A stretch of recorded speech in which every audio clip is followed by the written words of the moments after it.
Welcome and thank you for dropping by. If this is your first time joining us, on Weird Awakenings we discuss anomalous phenomena, the strange, the curious, the extraordinary, the bizarre. Throw in the occasional conspiracy theory and you get us. Cecil, Hadley, Stephen, Tully, and myself, Morgana, just a few of the weird kids. Weird Awakenings is a part of the Weird Realities Network. Don't forget to follow, like, and subscribe to our channels. We can be found at linktree/Weird Realities. That's weird with a Y. Okay, gang, grab those tinfoil hats and let's get weird. Hello, thank you so much for joining us tonight. If it's your first time, we are Weird Awakenings and we talk about all the strange stuff, whether it's conspiracy theories or cryptids or anything in between. Tonight we're going to be talking about weird Scotland. So Scotland is a land steeped in ancient mystery and curious oddities, where the veils between reality and legend seem really thin.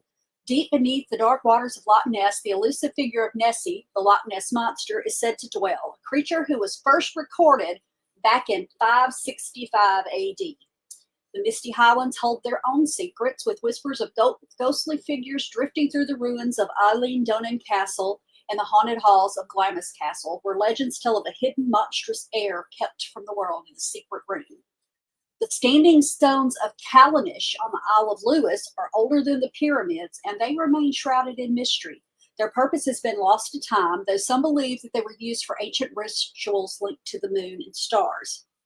Scotland's ties to the supernatural run deep. On the Isle of Skye, locals still speak of fairy pools whose shimmering blue waters are said to be guarded by the Fae. Even the animals seem touched by myth. The shaggy Highland cows with their long horns and their soulful eyes are believed to bring good luck if you whisper a secret to them. Then in the capital of Edinburgh, beneath the bustling street, lies the hidden city Mary King's Close, where plague victims were allegedly walled up and left to die.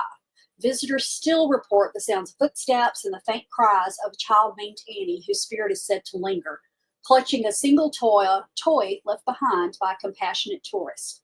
And then there's the peculiar case of the Stone of Scone. It's an ancient coronation stone of Scottish kings. It was once stolen by the English, reclaimed by the Scots, and is said to possess mystical powers, and it remains central to the royal lore of Scotland. But perhaps the most stunning mystery is Scotland's connection to time itself. The village of Rannoch Moor is known for strange occurrences of time slips. Travelers report losing hours or even glimpsing shadowy figures from centuries past. Scotland really seems to exist at a crossroad of history and myth, where the past refuses to stay buried and the echoes of the ancient magic linger in the cold mountain air. Thank you so much. Hey, it is a one-woman show right now, Landa. Actually, it's two. It's me and you. Hope you're doing great tonight. So as I said, we are going to be talking about Scotland. And I will say, hands down, it's always been one of my favorite places. We actually have a friend over there that has joined us in the past, and he couldn't be here tonight, but he is going to jump on probably sometime in April, and we're going to revisit this subject because he's written a couple of books on Scottish cryptids, and he is just so much fun to have on. So I think that you'll really enjoy him when he comes on. It is absolutely gorgeous. That is my bucket list country to go visit. And I may have to go by myself because my husband won't fly, but you know what? I think I could enjoy it by myself. That'll be fine. I'll find friends. So, all right. So just jumping in, we're going to talk a little bit about some of the cryptids. Let's see. You've got the Kelpie, which is a shape-shifting water spirit. And they, a lot of times, will show up in the depicted as horses, but they can also take human forms and are known to lure unsuspecting travelers to their watery doom. Okay, hey, sounds fantastic. Just me and you, girl. We'll have a blast. I don't know. We could probably drag Hadley with us. She'd probably go. They also have the Selkies, which are a seal-like creature that can transform into humans, and they often appear as beautiful women.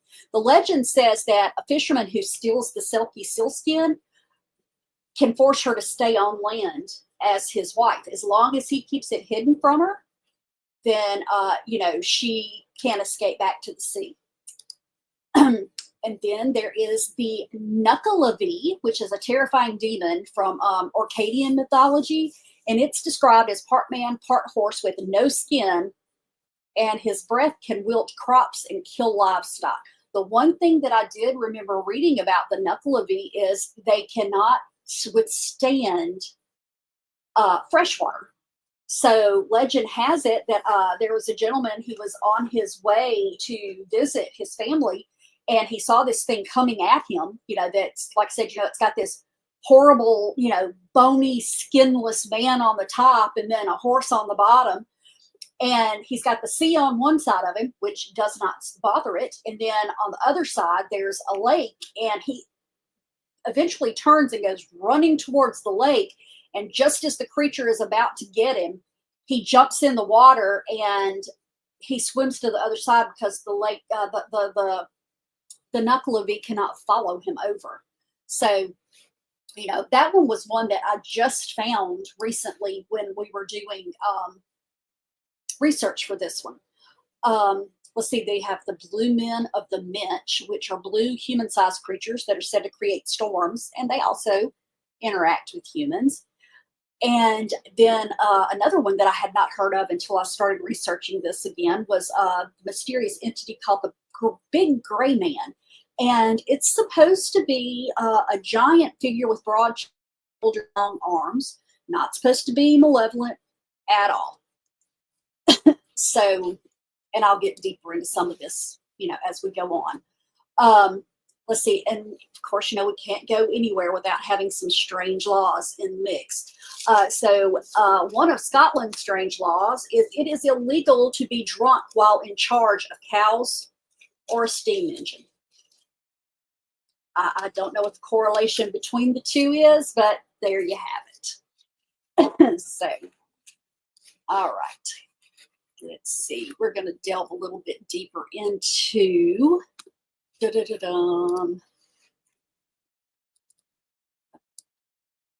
being nigh. No, that's not what I want to do. Beast of the Charred Forest. That one sounds good.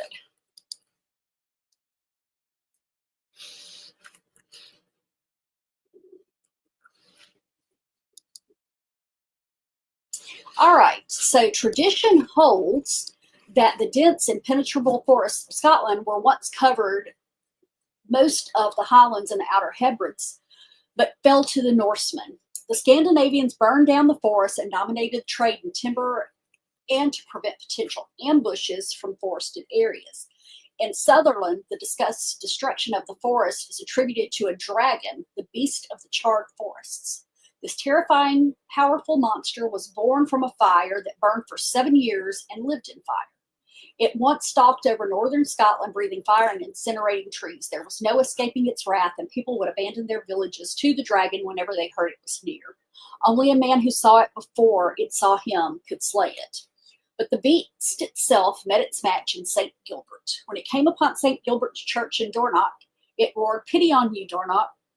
St. Gilbert, who had his hole and hid in it to see the dragon before it appeared, emerged from his church, armed with a bow and arrow, and repeated the beast's boastful statements to its face. "Pity on you, Dornoch." The beast prepared to breathe fire on Dornoch, but the saint's first arrow pierced and killed it immediately. It was buried on the moor between Dornoch and Skibo, and a stone, the beast stone, was placed over it. And there is a presence of charred pine stumps in the peat moss of Ross Sutherland, and that is allegedly evidence that the beast actually existed.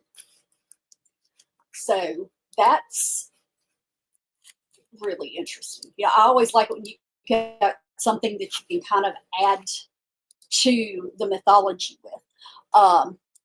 You know, I had heard that there was a law there that it was if anyone ever showed up at your door to use your restroom, that you had to let them do it. But evidently that is has been decided that it's not enforceable. But I've always thought it was interesting because I'd heard that all my life, that, you know, if someone came to your house and needed to use the toilet in Scotland, that it was a law that you had to let them use it. but if it was lost at some point in time, and like I said, not enforceable. There are very few strangers I would probably let come in my house. So let's see.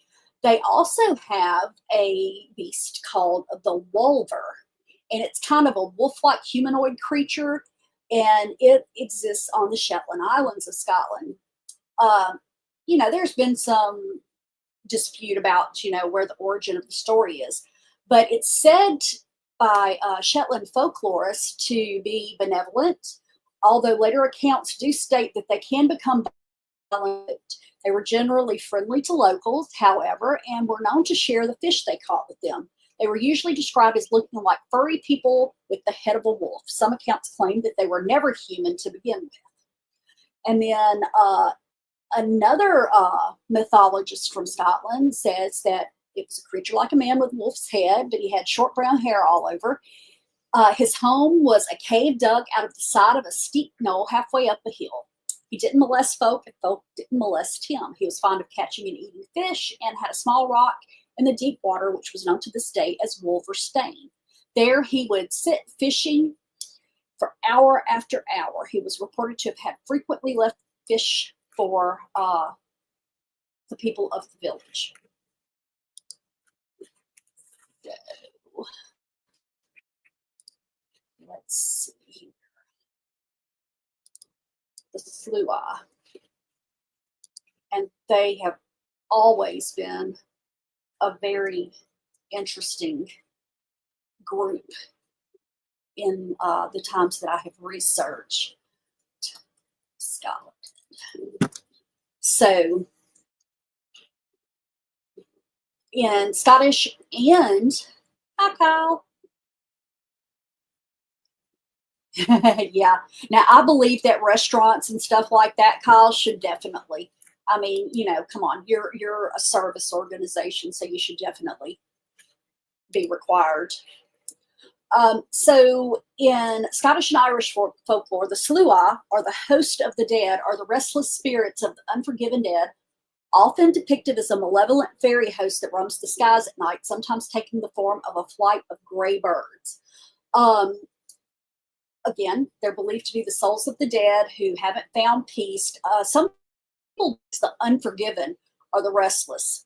One of the things, like I said, they say that they kind of look like a flight of gray birds. I've read in other mythology where they actually have almost leathery wings, like a bat would have, and that they can be called in to basically, how do you word this? Okay, so if you're just at the point where everything about this world is just, has driven you to your absolute last sane thought, and you want to destroy somebody, that you can call in this group.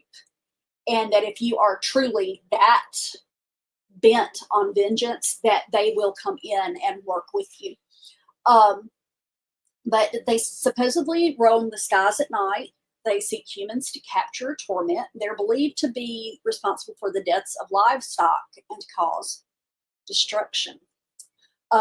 They're also seen as an army of spirits fighting battles in the sky with their blood-staining rocks and stones. Others believe them to be a scourge, taking the form of gusts of winds that burn the skin. They're also very closely associated with the Wild Hunt. And the Wild Hunt is a supernatural procession of the dead, often led by a figure like a ghostly hunter or a wild beast. And supposedly, if you see the Wild Hunt, it foretells of misfortune or death. And they're known in Germanic cultures and others also, but they are seen mostly in Celtic, so the Scottish and Irish mythologies show them a lot. So, they'll be hunters with hounds. Sometimes they'll even have fairies or other supernatural beings riding across the sky or the landscape, and they tend to be the group that you call in when all hell's broken loose. Scholars do suggest that it may have roots in some Germanic or Celtic pagan beliefs about the afterlife or spirits of the dead.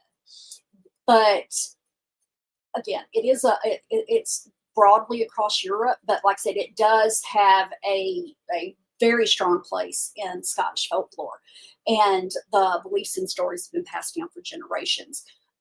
There are still depictions and of artists and writers trying to describe what the wild hunt is, and how they interact and everything.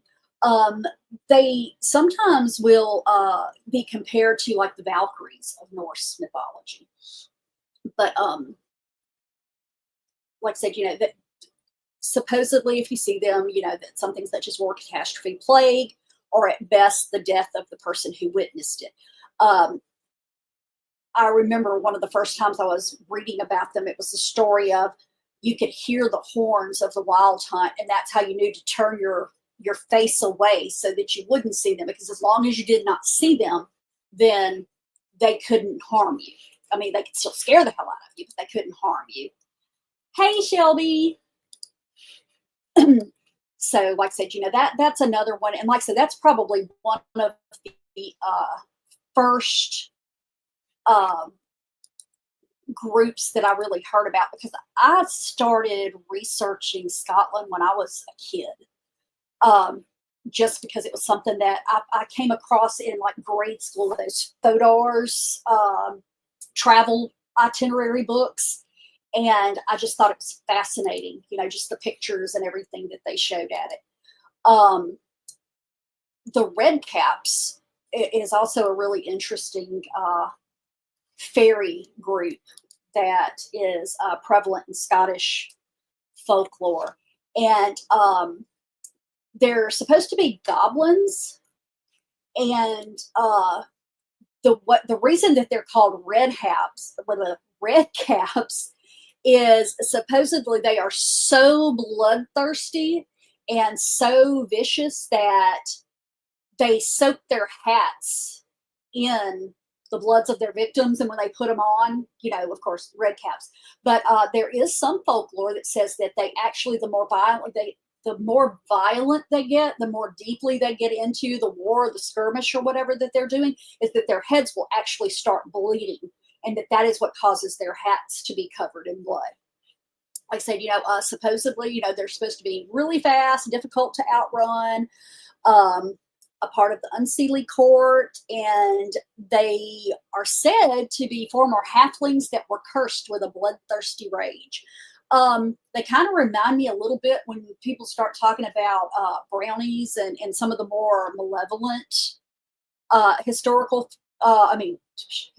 mythological creatures. And like I said, the red caps were especially feared because they were said to be driven by a desire for blood and mayhem that made them just that much more dangerous than a lot of the other ones. Let's see, the Phantom Pipers. That one is cool. The Ben. Okay, I'll never get this word right, but it's Scottish Gaelic for washerwoman. And she haunts desolate streams and washes blood from the clothing of those about to die. And to some, she appears as an old hag with webbed feet. And then on the Isle of Mull and Tiree, she has breasts so long that she throws them over her shoulders to hang down her back. They're believed to be the spirits of women who died in childbirth, now doomed to wash the clothes of the near dead until the day their lives would otherwise have ended. It is said that if you sneak up on one of them as she sings her mournful dirge and seize hold of her before she flees, she will reveal to you the name of the soul condemned to die. And if your luck is in, she may also grant you 3 wishes. And then the Banshee, which we refer to her as the Banshee. She appears as a beautiful young woman wearing a long dress, but if you look closely, she has deer hooves instead of feet, and she's considered the vampire of the Highlands. They mainly prey on male hunters. They're drawn to them by the scent of blood on their clothing. In the recorded tales, they often appear after a man expresses a desire for female companionship. They dance with their victims until they are exhausted, at which point the woman's nails turn into talons, and then they slit open the man's chest and promptly drain them of all their blood. Then there's the fiercest and most dangerous of all the water horses is the Yachus. Yeah, okay, we're just going to say it's going to be a dangerous water horse. It disguises itself as a fine pony or a handsome man in order to lure people, often women, into the Highland lochs. There, the skin adheres to its human prey, and the creature dies, drowning its victims before tearing her apart and devouring the entire body, except for the liver, which floats to the surface. Watch out for water weeds, because that evidently their hair can be mistaken for that. So, like I said, just be a little careful around those lochs. And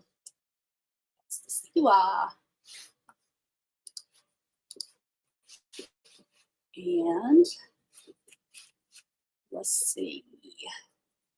Oh, under Scots law, it is illegal for a boy under the age of 10 to see a naked mannequin, which is okay. we're just gonna call that. But all right. So there's your naked mannequins. It is not legal to fish for salmon on Sundays in Scotland.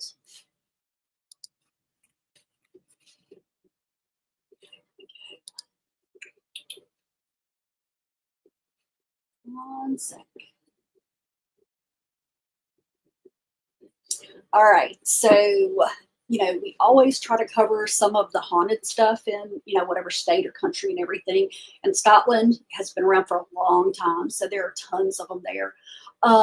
Let's see, you've got the House of the Bens, and legend has it that General Tam Dalyell, known as Bloody Tam, was an opponent of the devil in a nightly game of cards at his home in West Lothian, the House of the Bens. The devil would always win until one night Tam used a mirror to cheat and beat the devil.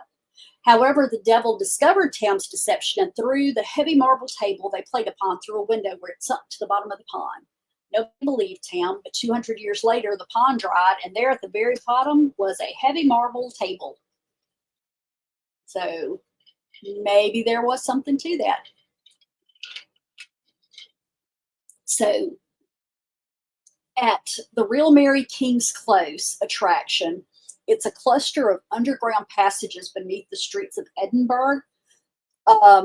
It's become partially demolished and then buried as the city beneath the city, because there were a lot of people that were living there during the bubonic plague. So according to legend, people were holed up in these underground passages and left to die. And there is a young girl named Annie whose mother abandoned her in these underground structures. And people still talk about hearing Annie's spirit. And in 1992, a psychic was brought in. And she's the one who originally made contact and found out what the girl's name was and everything.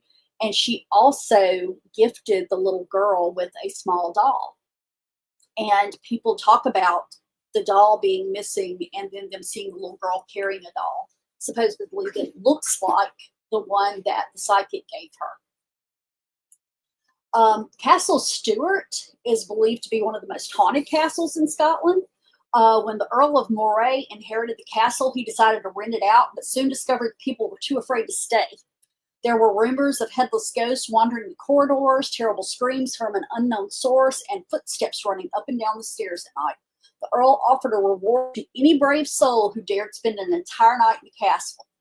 Eventually, 4 local men, a minister, a Presbyterian church elder, a shoemaker, and a large, strong man named Rob Angus stepped forward.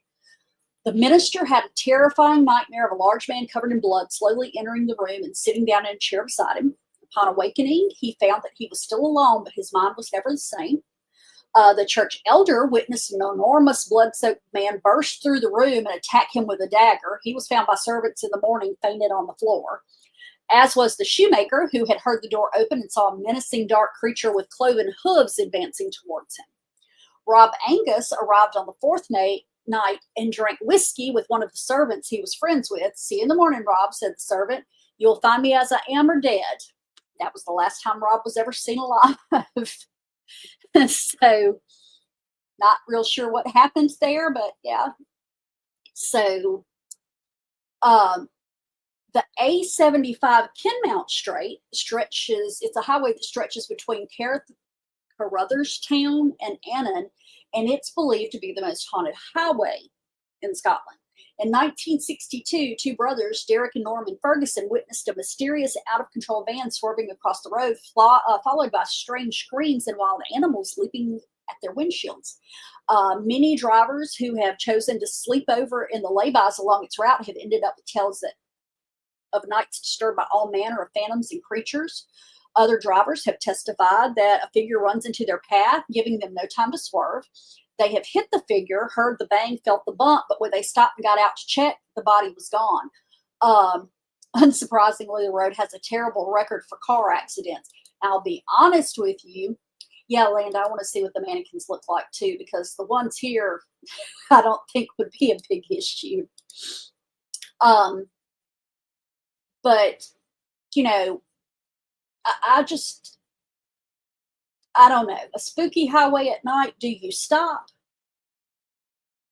Even though you hear the bump? I mean, look in your rearview mirror.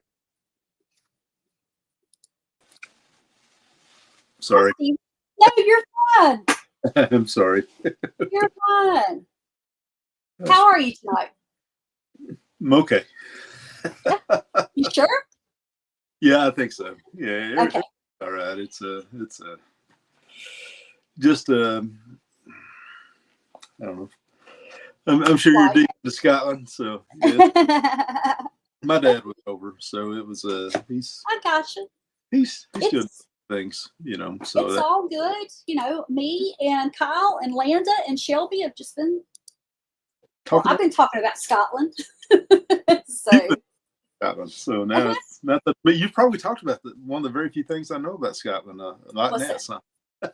Actually, no, I have not talked about Loch Ness. I mean, yeah, so you can definitely go with that one. Oh no, it's wherever you were at. It's before. No, I had just stopped talking about Scotland's most haunted road. Oh, yeah, the A75. Okay, now is it in Scotland where there's a bridge where animals and people have all jumped from? I don't know if that's where it's at or not. Is it in Scotland or Ireland? It's been quite a while, but it's one of those haunted places, and for some reason there seems to be something there that wants to cause people. It is. Yeah, they refer to it as the Dog Suicide Bridge, and it's the Overton Bridge in Scotland. And they say that, you know, dogs just reportedly just jump off, you know, for no apparent reason at all. Yeah, and that's really odd to me that it would be a dog that dogs something that would cause the dogs to jump. Yeah, because they're so intuitive. You know, I mean, that they're really intuitive. So that's I'm like you. There's got to be something causing it. Right. And, you know, one theory suggests that the dogs are drawn by the scent of other animals like mink or martens in the gorge below. Mm-hmm. But I think it's happened too many times. And some of the dogs that have jumped off, I mean, honestly, we can't smell as good as somebody who's probably been camping outside for 2 weeks. You know, but once all your senses reset, you know, you can hear better, you can smell better and all that. And dogs have been domesticated living inside a house and then go outside. I kind of question it a little bit. Because, you know, I've got these wonderful, you know, scent hounds. Yeah. That will chase a squirrel, and once the squirrel hits a tree, I have seen one 2 feet off the ground, and they're like, "Where did it go?" Yeah. Yeah, Oh my God, my father's rolling in his grave right now because we ruined the dog. yeah. The one thing that our dogs seem to be able to track and have interaction with is skunks right now. Oh, fun. So our boxer, she has she usually ends up finding a skunk, and she'll get to spend several days outside because we just we That's a put good place for her. yeah, yeah, we put her bed at the carport, and that's where she gets to Uh-huh. stay. Yeah. I love it. We don't have a lot, thank goodness, of skunks where we're at. Like I said, it's mostly squirrels, and of course, we've got a feral cat population that's insane.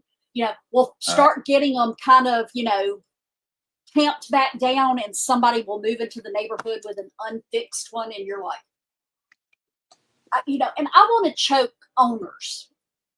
Yes. If you're going to have a pet, get it fixed. We don't need any more running around. Right. That's yeah. That's just being responsible there. Yes. We used to, prior to COVID, our local pound had a catch and release program. They would give you pins, and if you caught them, brought them in, they would tip their ear, put the little notch. They'd fix them, they'd give them rabies shots, and then you turn them back loose. Okay. And I have no problem with the pets themselves as long as they're not being destructive. It's just that they multiply so quickly. Yeah. So, yeah. And to me, that's one of the cruelest things that somebody could do is just to go drop them off somewhere. mm-hmm. That's, that's, whenever you see starving dogs out in the middle of nowhere, that's a sad thing. Yeah, I had to stop. I used to follow a lot of animal pages, and it got to the point where it was just killing my heart too bad I couldn't watch them because they would show, this one almost starved to death and everything. Yeah. I'm like, and I do a calendar for our local every year for them to sell. And the cover dog is usually one that has gone through a lot of trauma, and here's where they are today. And the one that they had this year was very, very starved and everything, and like I said, now he's beautiful. I mean, he's healthy, but still it just kills my heart, because I'm an animal person. I like animals way better than people. So. Yeah. Yeah, and it's as much as it breaks your heart, you simply cannot afford to take care of all the dogs that are there. I mean, yep. Exactly. That's what I told Mo. I said it would not do for me to win the lottery because you always had. I wouldn't tell anybody, but there'd be signs. That would be my sign. There would be kennels all over, and I would take in any stray animal that I ran across a video the other day. That's it was, I think it was like a 2-story house, and the dogs had a slide, and they would go down the slide and get to the ground. And what was funny about it is the dogs would go down first. They were waiting on their buddies to come down the slide as well. I love it. It's pretty neat, the dogs. There is a guy out in Oregon, I think. I'm pretty sure it's Oregon. He has a 250-acre animal sanctuary. And people call him from like Oregon, Washington State, Northern California. And he only takes animals that are on the euthanasia list. They're coming up, they're fixing to be put down. And they'll call him and say, look, can you come get him? And sometimes he'll go as far away as like Colorado and other places. But really? I've never in my life seen that many different dogs get along so well. And I know it's just, that they're safe now and everything, but you'll have a Chihuahua and a Great Dane walking side by side like they're BFFs, and he'll walk like 40 at a time and nobody's fighting. Everybody's just walking along with him. And I'm like, I have so much respect for somebody that can and does. Mm-hmm. Yeah, that's a good thing, and it's a lot more of them end up on that list than what most people really want to know. So. Yeah, exactly. I can't do the whole this is why their owners left them at the shelter. You know, Right. and it'll be something like, you know, he barked too much, or and I'm like, it's a dog, you know. Yeah. Why did you? Yeah. Yeah. One of the sad stories, that's brought up a while back was that that I heard. I think is a couple got divorced, and both of them decided they didn't want the dog. Mm-hmm. Well, you know, and it looks. You look at them. I mean, you look at these poor animals that are left, and they're so sad because they don't know what they did. You know, I mean, they have no clue. They have spent their whole life worshiping you. You know, our last rescue was, she had a 2-year-old. She was pregnant. She couldn't handle 2 kids and a dog. This is the most undemanding animal I've ever seen in my life. You know, she's completely house trained. You know, does she bark? Yes, she will bark if she sees, you know, another animal coming up or whatever. But she's awesome. And I'm like, okay, what are you going to do when that toddler acts up and you've got a newborn?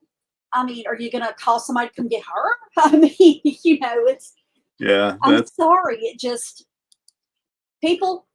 puppies become dogs, kittens become cats. Yep. Yes, they do. So it's if they stay all the time, then yeah. That's horrible, Kyle. Okay, now they need to drown her. Whoa. I mean, oh my God. Yeah, that's terrible. I'm like, wow. Yeah, Landon. We used to breed pit bulls when my son was a baby, so he grew up with them and everything. But yeah, I think that, you know, people that are cruel to animals, babies, and old people need to die. And she was already at the airport. All she had to do was leave the dog there. Somebody would have grabbed it at the airport. Oh yeah, absolutely. I mean, and she could have left it in the bathroom, and somebody would have come along and gotten it. And now we know another reason I hate people. Yeah. You know, so yeah. Anyway, all right, we're going to get off the depressing puppies and talk about Scotland. So, tell us about Loch Ness. Loch Ness. That's been a fascinating thing. It was a doctor who actually took the photograph. What year was that? Do you remember what that was? It was a long time ago. Like in the late 60s, early 70s, maybe? Or at least that far back, if not farther back. You know, it was a doctor who, I believe it was a doctor who was out driving and happened to have a camera and took the photo. And some people have tried to debunk that, saying that there was a circus around or whatever, and it was an elephant trunk is what he actually took a photograph of. But it's a pretty famous photo. That's the one everybody sees. Yes. Yeah. Yeah. Taken in 1934. Yeah, I was way off. Yeah. I was thinking it was a long time ago, you know. So, but I mean, there should have been some more. How late was it whenever people began trying to debunk that and say, well, the circus was in town and they were letting the elephant swim in the loch, and did that really, you know? I mean, we would have to do more investigation to investigate the investigators, I guess, or the debunkers. Right. Well, you know, and that's the thing is that the reason that a lot of them try to say, you know, I mean, like I said, they've said so many different things that Loch Ness monster could have been. I think one of the biggest ones, sturgeon. And hey, sturgeons are some creepy looking fish, but I've never seen one that looks like the Loch Ness monster. Right. It's some have also suggested an eel. I want to say a moray eel. They get really big. Yes. And there's also, of course, there's also the theory, you know, that the lochs are all connected, and that could be how it. Actually, not there all the time. Maybe it goes to another place, and that could be as well.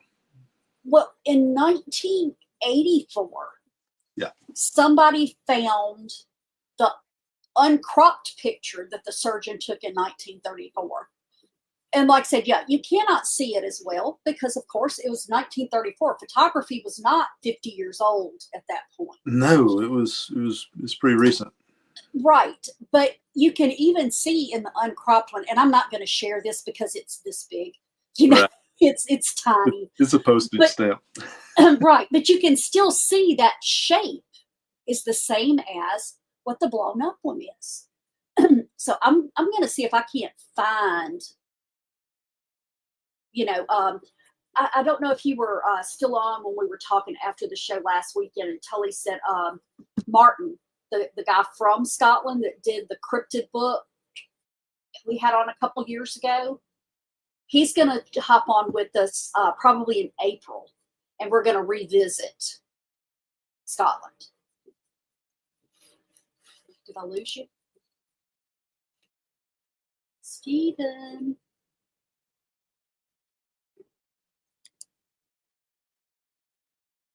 Okay.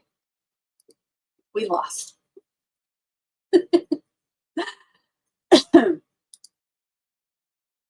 There, yep. He'll hop back on. But yeah, I want to see if between now and then I can find a bigger copy of that picture because it's really cool looking.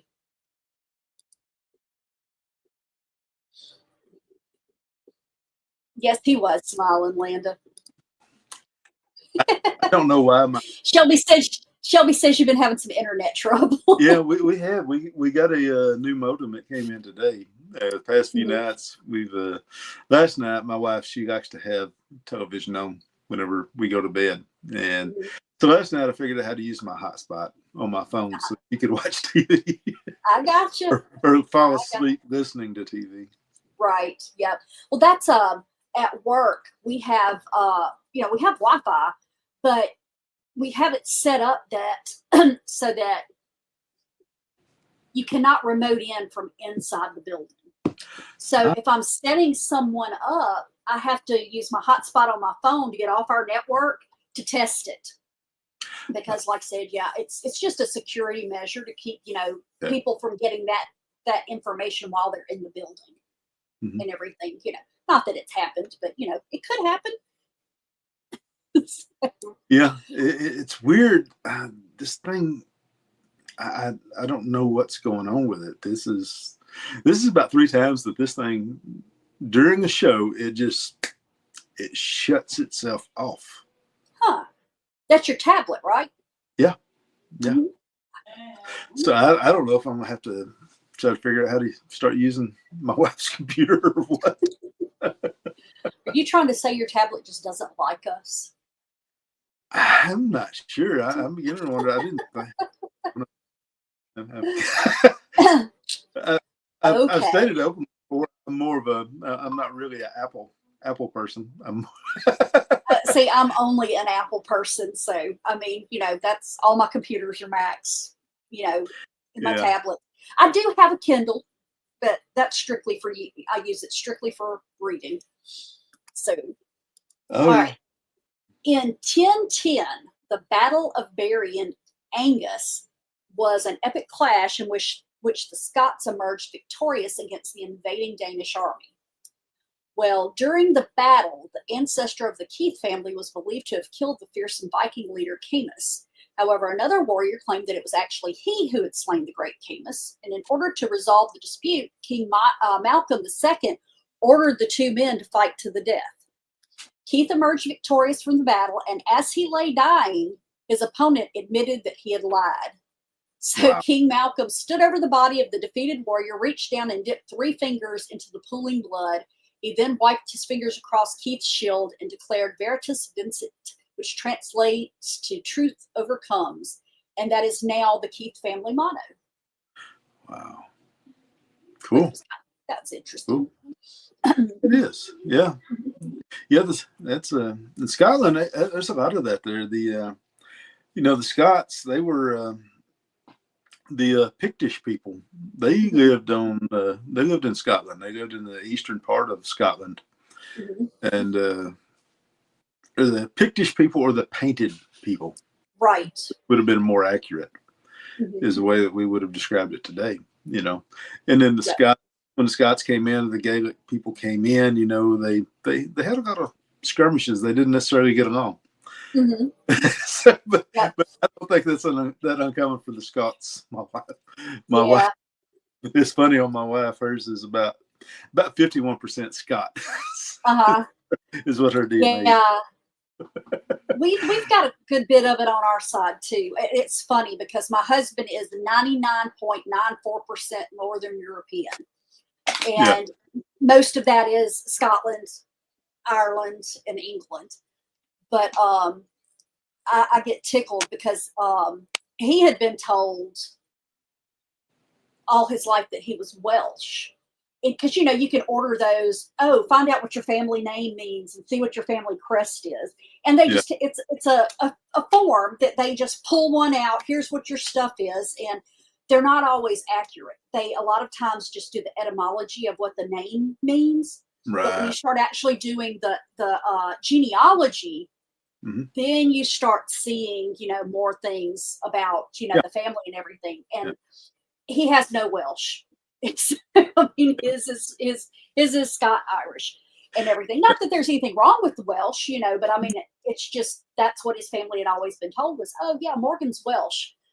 And but they when I was looking at his history, and I love just to sit there on Family Search, which is the Mormon genealogy site, and I'll just take, say, you know, my mother, and start going up through the female side of her family and just click on the next person and the next person and the next person and just see where it goes. Yeah. And I found one day, I got all the way back to ancient Egypt. I got back to 2002 BC. Wow. And I couldn't remember what branch of the family I did it on, though. Oh, no. The next time I found it, I started going backwards, just like I'd come up in it. It was actually Mo's mom's family is what got that far back. Yep. Oh, wow. See that's really interesting right there when you're talking about the genealogy. I mean, I forget what it is. It's like 70% of the males at one time in Europe, not that long ago, were related to Tutankhamun. With that, Egypt is its whole mystery unto itself. You know, it wasn't just one group of people that ruled over Egypt. There were several different groups who did that. You know, but that's very interesting. You know, just like with the Scots. The other thing about the Scots, one of the things I began looking at is the wall that goes all the way across the island. Hadrian's Wall, because the Romans wanted to make sure that the Scots stayed to the north. Right. Because that's like isn't that right outside the Highlands? Yeah. Okay. Yeah. I couldn't remember exactly where it was, but yeah, like I said, it does. It goes all the way across, you know. Yeah. And you know, it took them having to go up there and realize that we can't beat these people. So let's just put a wall up. Let's just put a wall up and let them have it, you know, and everything. So I remember I was talking about earlier when I was in grade school, finding a book, one of those Fodor's travel guides on Scotland when I was like probably 4th, 5th grade, and was just fascinated by it. I mean, just absolutely fascinated. So, you know, and then of course, you know, when I start reading about it, you know, then I've come across Nessie and all these other things, and it was just like a lifelong love. If I had found out I didn't have any Scot in my family, I'd have probably cried, you know. That's the one I wanted. So that would be interesting. Yeah, it would be fun, you know, if you could ever take a trip, you know, to go to Scotland and go during the Highland games or something like that. That'd be fun where they throw the pole. Oh yeah, and I do that the local one here every year. And like I said, it is amazing watching these guys get out there. Or even I saw a woman do it this past time I went, picking up those big poles and chunking them like that. And I'm like, oh wow, no, not me. I wouldn't be able to walk the next day. No, There probably would have been a time I probably would have participated in those games, but I don't know about that anymore. Yeah, I think I may yeah. be on that. That's they have oh, what was it? A few years ago, they had like this show on the History Channel or something where they would get out there and show you how jousting and all that stuff was done. Yeah, The guys that did that show actually come to the Highland Games down here every year. And they really. get out there and they actually do live jousting and everything. And it's amazing to watch. I'm not surprised how many people got killed, back in the day Yeah, because and I'm sure that I don't know this, but I'm pretty sure they probably have them like pre-broken, to keep anybody yeah, from being seriously hurt because at the end of it, you can buy shards of the jousting poles for the kids and stuff like that. So yeah. yeah. That's an interesting thing like that right there. It makes you wonder how much whiskey or Hayoma or whatever they were drinking whenever they first came up with jousting, because I believe somebody could check me on this right here, but I believe the Scythians attempted to had an early form of jousting where they were trying to dehorse each other, Uh-huh. which is what jousting was, and Yes. and that's the thing to me. Whenever I go to looking at the history, you had the Scythian people or whatever they called themselves. They were known as Scythians. I think the Greeks actually called them that as well. Yeah. They have a few of those Scythian graves. How far did that migration come over? And were the Gaelic and Celtic people part of this Hmm. I know of the population? Hadley and I have and it was funny because we both went to this site at totally different times because we went years and didn't see one another. And when we started talking, regularly again, realized that we had both, been to this site. And what it is it shows you can upload your DNA from like, 23andMe or one of these places. Mm-hmm. And they actually have samples from ancient, like Great Britain and different places like that. Like you hear about, the Viking longboats that were found Yeah. buried in England and stuff like that. So, Uh, um, the ones that they have DNA from, you can upload yours and they check all the markers and everything.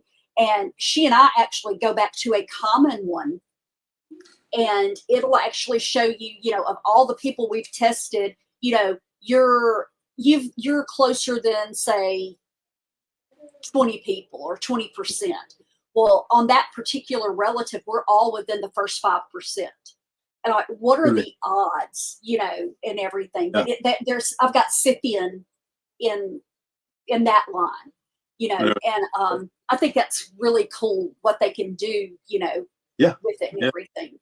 I mean, they prospered there at the steppes. They're on the steppes. I mean, southern part of Russia and what used to be Russia or whatever it is today, Right. Azerbaijan or something like that. Mm-hmm. I think is maybe now, but yeah, Well, that was, yeah, like I said, there were a lot because I know, of course, that's also where Genghis Khan and all that bunch, mhm. came Yeah, across and everything. yeah. Um, Wound up with Attila the Hun. mhm. Yep, exactly. But like I said, I think it's cool, just how far that they've come as far as being able to identify some of that. And I will tell you too, the more that the permafrost and stuff has been melting off, I'm really interested to see what else they come up with. Oh, yeah, I'm hoping it's not a lot of disease, you know, right. and Yeah, everything. But yeah. It's to me off the coast of Scotland. What I've read about. They called it Doggerland. mhm, Which is under the ocean now. mhm. That would be fascinating to me. If they could find some of those ruins down there to see Mhm. what that actually was. Of course, the Yeah, ocean levels would probably have to drop down another 400 feet, like they were, 8 or 10,000 years ago. right, right. The Little Ice Age, I think, was the Yeah, last about 10,000 years ago. yeah, Yeah, it might be a minute, unless we have a day after tomorrow moment. yeah, yeah. And So who knows? that's right. That is exactly right. It's Yeah. Stranger Things. Oh yeah. Let's shoot. I just had something I was looking at, and now I've lost it. Well, damn. Hang on. I know it's on this page because everything I found tonight's been on this page. Yeah. Okay, so the Nine Maidens of Dundee said that there was a farmer who lived on a farm called Potemkin with his 9 beautiful daughters. After toiling in the fields all day, the farmer asked the eldest of his daughters to fetch some water from a nearby well. Having been gone a rather long time, the tired farmer then sent the next eldest daughter to find the first. This continued until the farmer had sent away all his daughters, but none had returned. When he left the farm to investigate their disappearance, he discovered the dead bodies of all 9 of his daughters discarded on the ground near the well. And there, laying in the blood of its victims, the farmer saw a huge dragon with a coiled serpent-like body. And that is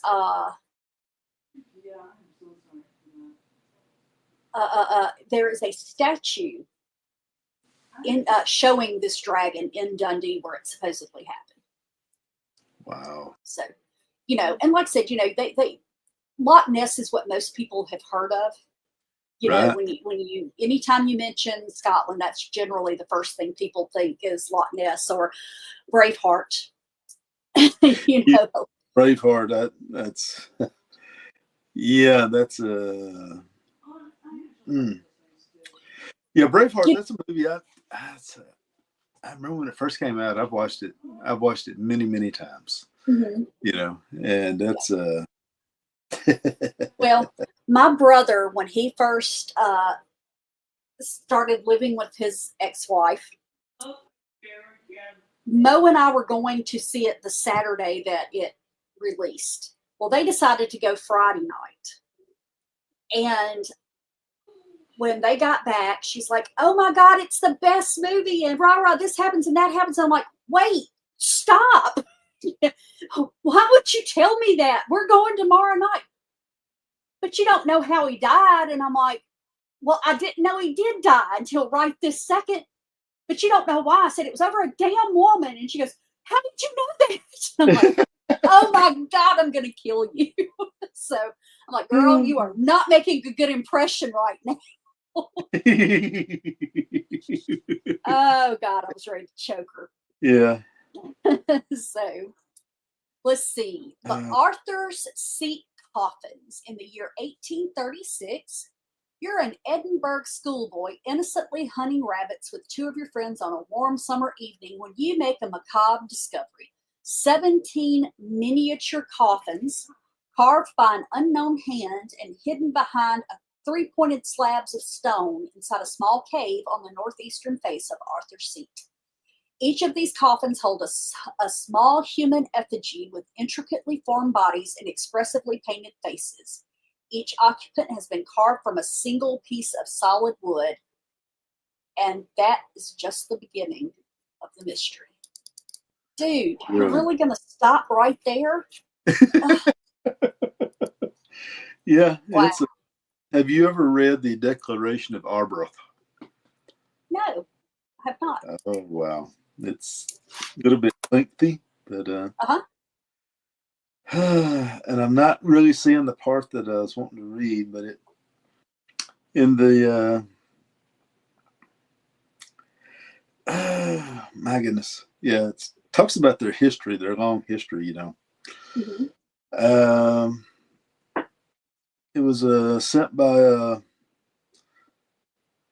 constituted by King Robert I's response to excommunication for disobeying the Pope's demand in 1317 for a truce in the First War of Scottish Independence, you know. And there's a part of it that I would really like to find because they were set on having their independence, you know. As you know, it's and what it kind of did is it kind of linked them back to Egypt, believe it or not. Yeah, that does not surprise me. What is it? Africa is the birthplace of humanity. Yeah, that's where Stan says that he found the Garden of Eden. Yep. So, and it's really interesting. All the stuff that he's found. It's all the stuff that he's found there, and what he's found in what's modern day Saudi Arabia with the keyhole structures and things like that. Yep. Very, very interesting. Yes. He definitely. If you haven't looked at him, or you haven't heard of him, it's Stan. My mind just went totally blank. Yeah, I did find one really interesting part right here that I'll go ahead and read a paragraph of it there.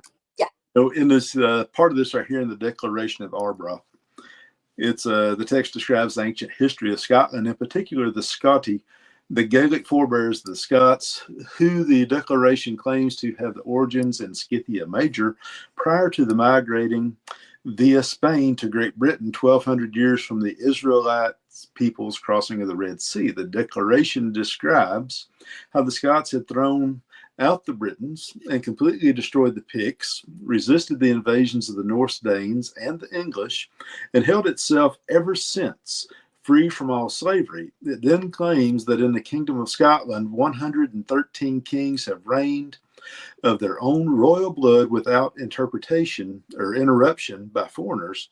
The text compares Robert the Bruce with the biblical warriors Judah Maccabee and Joshua.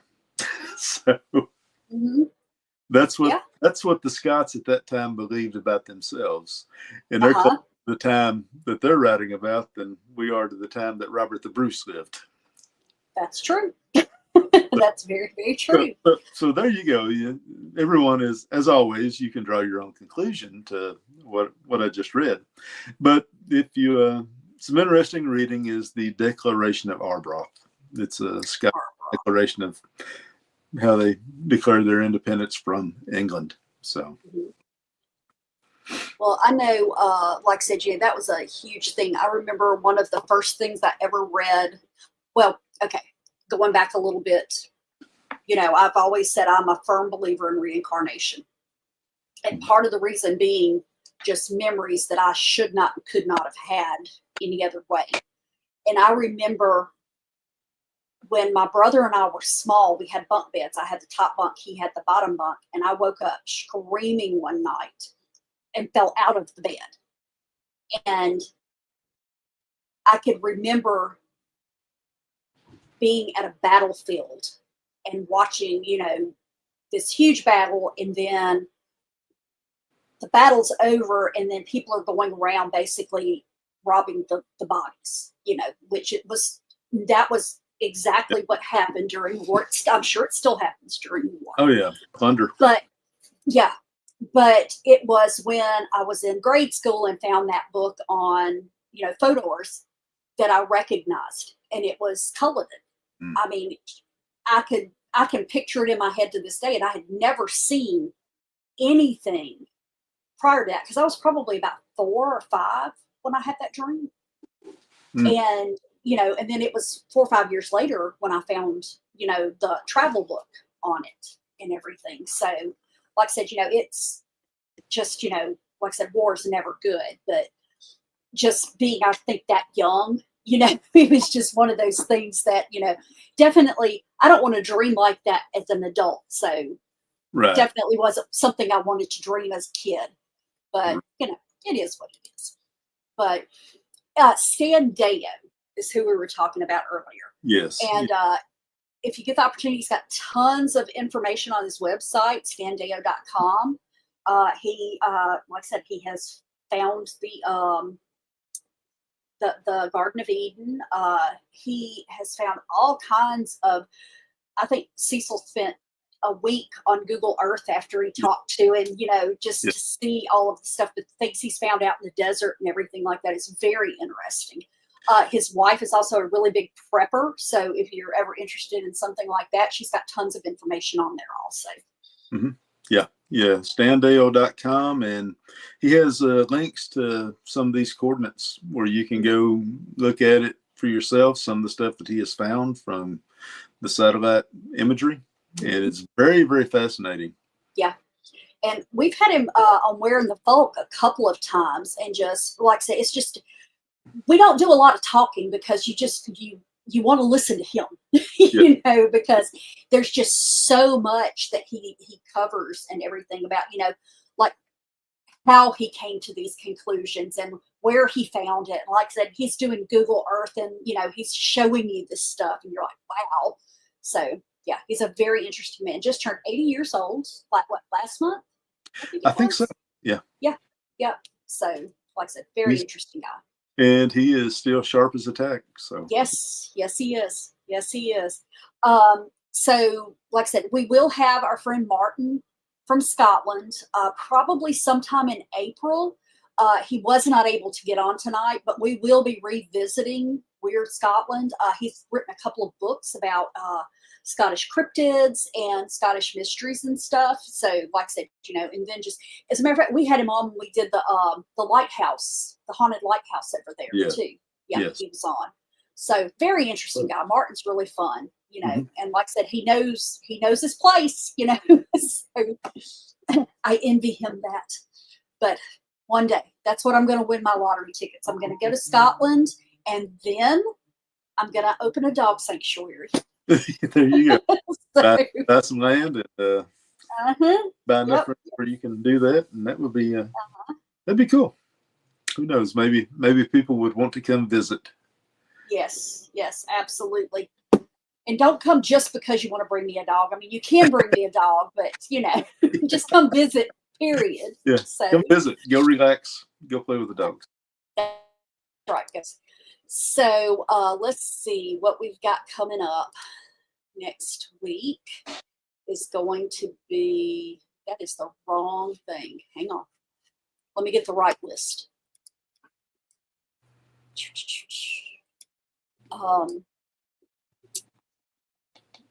Is that it? That's it. All right. So next week, we're going to be talking about weird medical conditions. Oh, boy. Yeah. There are some strange ones out there. Matter of fact, you sent one not too long ago. So you need to make sure you bring that one. Okay. And everything. So next week at 7 Eastern, 6 Central, join us for Wearing the Folk, where we talk about all the weird stuff going on in the world today. And then at 8 Eastern, 7 Central, we'll be back here talking about weird medical conditions. Any final Scottish thoughts? Scotland's motto. If Nessie was here, he would give you the English translation. Well, I will tell you that their national animal is the unicorn. Yeah. True. That is a true statement. That is their national animal.